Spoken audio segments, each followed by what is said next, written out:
સાલંગપુર ધામમાં હનુમાન જન્મોત્સવ માટે જે પૂર્વ તૈયારી ચાલી રહી છે એ જોઈને દિલ ખુશ થઈ જાય છે।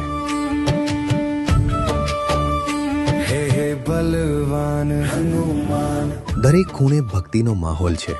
બલવાન હનુમાન, સેવા, સમર્પણ અને શ્રદ્ધા સ્પષ્ટ દેખાય છે।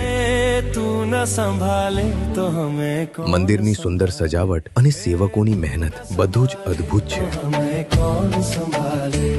આ બધું જોઈને એક જ વાત મનમાં આવે છે, તમારે આ અનુભવ જરૂરથી કરવો જોઈએ। ये नैया है अब तो तेरे हवाले। હનુમાન જન્મોત્સવમાં સાલંગપુર ધામ તમારા પરિવાર અને મિત્ર મંડળ સાથે પધારજો। આ દિવ્ય વાતાવરણને ચૂકી ન જશો। हो तू न संभाले तो हमें कौन संभाले, तू न संभाले तो हमें कौन संभाले।